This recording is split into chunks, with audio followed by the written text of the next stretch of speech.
let D Z belong to C and mod Z less than 1. Denote the unit disk in complex plane. F D to D be analytic function which satisfy f0 equal to 0, then which one of the following is a possible value of f dash 0. तो जैसे ये f dash 0 वाली value calculate करने की बात आती है तो अभी हमें स्वाज लेमा मेमोरी में आना चाहिए एंड इसका स्टेटमेंट क्या रहता है उसका ये एप्लीकेशन है. सो स्वाज lemma is let D z mod z less than 1 be a open unit disk in the complex plane C. यही स्टेटमेंट में लिखा हुआ है. let f d to d bar be a analytic function with f0 equal to 0. ये पूरा यही question बना हुआ है.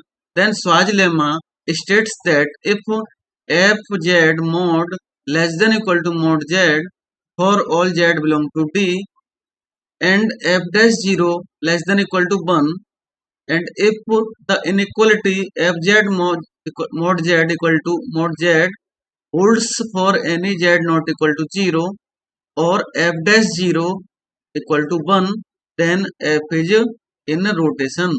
रोटेशन की कंडीशन के लिए एफ जेड इक्वल टू आता है a z with mod a equal to 1. यहाँ पर हमें सिर्फ और सिर्फ एफ डैश जीरो की वैल्यू चेक करनी है एंड एफ डैश जीरो की वैल्यू चेक करने के लिए कंडीशन है एफ डैश जीरो इसका mod less than equal to 1 आना चाहिए. तो ऑप्शंस में जो वैल्यू हमें मॉडुलस के बाद लेस देन इक्वल टू 1 देगा वो हमारा आंसर है. अगर इसको 5/2 को मॉड लगाएंगे इसका मॉड इक्वल टू आएगा 5/2 जो 2.5 के इक्वल आता है. सो डजंट लेस देन 1 तो इनकरेक्ट हो गया. ऑप्शन सी देखेंगे तो ऑप्शन सी का मॉड फाइंड करेंगे तो ये भी 1.5 के समथिंग हो गया जो कि 1 से बड़ा है तो ये ऑप्शन भी इनकरेक्ट हो गया.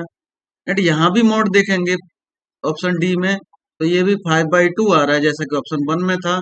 तो ये less than not equal to 1 आ गया क्योंकि 2.5 वैल्यू आ रही है एंड यहाँ भी 2.5 वैल्यू थी. तो इस तरह से इसका ऑप्शन बी करेक्ट बनेगा. ऑप्शन बी का मॉड देखेंगे तो 1/10 आएगा एंड इसको देखेंगे तो ये 0.1 आएगा जो कि लेस देन इक्वल टू 1 है. ये कंडीशन यहाँ पर फॉलो हो रही है.